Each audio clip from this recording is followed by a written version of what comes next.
on deck yet, so going to be at a disadvantage to anybody who's able to find him. You can see somebody closing the gap right away. Patrick going to go down there. That's Chapix closing the gap there, one of our very well-known European players, and he's going to be able to close that right away. You can see BL Hen 1, if that is the actual Hen, one of the strongest players in the world right now.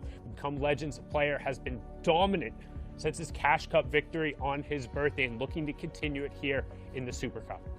And speaking of birthdays, a shout out to happy belated birthday. If I don't know, Reverse 2K, happy belated birthday out there, you know, turning 20 years old. Now, congratulations.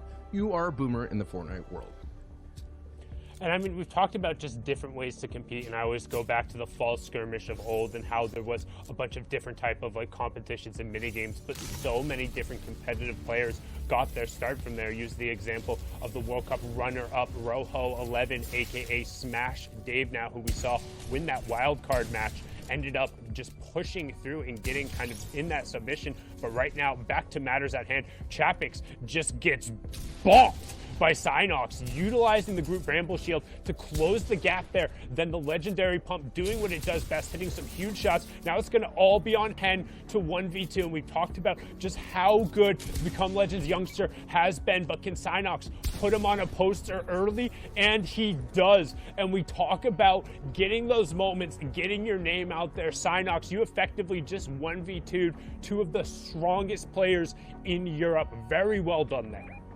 It is still there. You can see the Mjolnir strike coming out from Derek Harvard. He's going to go down. 248 white tags, though. Signal to go again. And as soon as that Silver Surfer is off cooldown, Mastic ends up getting dropped on top of his head in a good trade out from Mortel, but with only 10 builds and now taking white HP as well, he's going to need to disengage back over to his partner. Good rotation of the ability there, opting to pick up the Bramble Shield to then get over, but can from Mr. Fresh Asian, somebody who plays in quite literally everything from pubs to arena to these tournament modes and have great abilities. And right now, double Unibeam right away. We talked about it, boxing up solo on the side, effectively signals the dinner bell in right there. Tutty and Desire going to be able to combo it out and clean up as Arzox goes down. Yeah, you gotta talk about a single Iron Man Unibeam. It has collateral damage. It could go through multiple competitors at the same time. So if you're stacked and sitting next to each other in a box, one Unibeam could effectively put 180 HP damage across two players. So that is something that Desire did right there alongside with this duo mate Tutley. And they have a decent start as well. They're one of those ones getting into the way, trying to get the start here. 8 points right now, and the way we're doing it here on the broadcast for Fortnite is we're gonna, oh no, not Scooby-Doo. The whole thing what we're doing here on the broadcast is that we're gonna jump in between all the kinds of games, and then once it gets closer and closer to the close of the queue times, we're gonna try to find, and then you just get that elim right there. See, those are the kinds of things, as you've seen Desire getting that beam down. Wait, stop building out of solo boxes, especially trying to do it old school, sitting on the supply crate. That's just gonna be an easy bait, easy feed, easy 5 points. But the point I want to make, and there, yeah, you can definitely get your Bramble Shield from group broken. So you have to be sure you could kind of look at that. And you talked about that mat cap, no doubt. Now they're down to soft mats here, and with a great use and offensive power right there with the Silver Surfboard. I love that. We all talked about its mobility, but the ability to break through builds is kind of like a bang. To kind of want to expand out your base, but it's going to end up being necessary. But now we're going to hop on board with some names I haven't seen in a hot minute. We talk about Fall Skirmish. We're going to throw it back to two people who actually competed in it. We're on board here with Dark Areno and Dollar C, and they're doing it the old-fashioned way right now. A good headshot snipe into the AR confirmation to get the elim there. That's their second one so far. 21 points on the day. So now they're going to try and close the gap here. Good little wall replace out, but it looks like the other player was able to just disengage. Player right next to him does own this wall. He's currently sitting on a Silver Surfer board. He did pull the next zone, so he doesn't really want to show that he's here. Dollar C also boxing up right next to him. He could opt to insta-cancel. Nope, instead just going to open and edit the wall. And Dollar C gets caught unaware. The confirmation as well. Good little ambush there from Sam sitting inside of his old builds. Now he's going to build out from the excess material Dollar C had there and have a good little position and base to move into this fourth zone. And man, what a scary thought of having a pug dog with the unit beam power up. But it looks like they're going to kind of set this up. Now, it's not really necessary to edit because it will go through. They just want to get a clearer sight, and there it is. Clear beams going through, connecting with that elim. Clear beams, can't lose there, but the counter beam coming in, and we've talked about it. They know it's on cooldown. You can't return fire, so you better scavenge those resources quickly and then get out of dodge, create a different angle where you're not going to be able to get hit. You can see the fake Iron Man throwing it down. Some of the excess mini shields he has there for the big pug. They're going to try and create a little bit more space, but we talked about it there. Having the priority on that side is going to be so huge, but the Silver Surfer board being used right away to get over on the 4 side of the zone.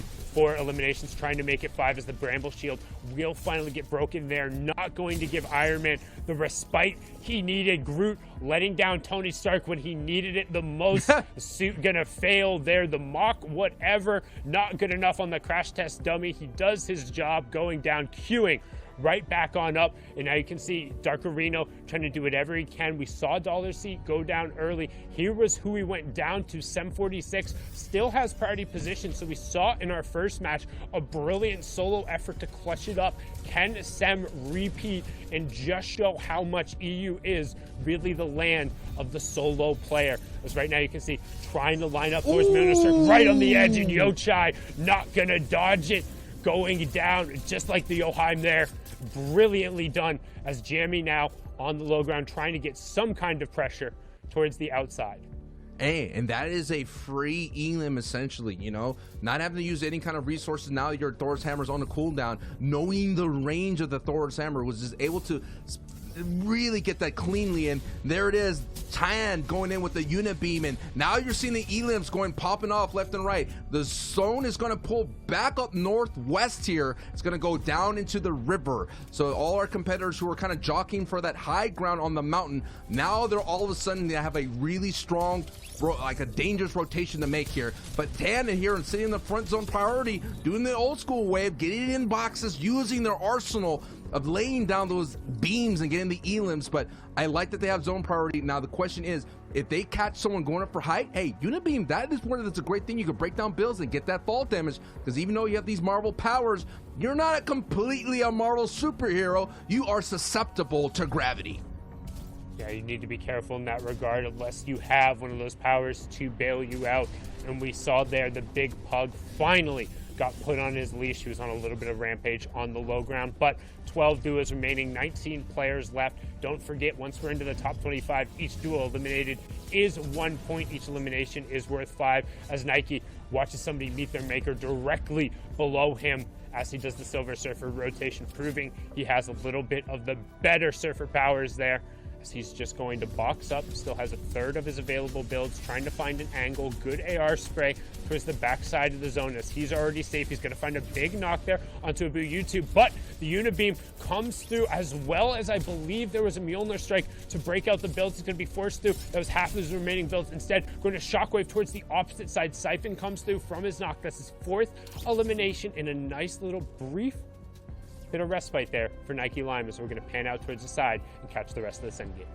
It kind of reminds me of those movies where the kind of like the superheroes clash with like the citizens or the muggles of the world, and they kind of have to kind of use their essential, like their technology. So a shockwave grenade able to disengage to kind of survive just a little bit longer against the Marvel powers. So it's so fascinating to see all that happen. As Darko Reno, who's lost Dollar C a long time ago, is still doing this business.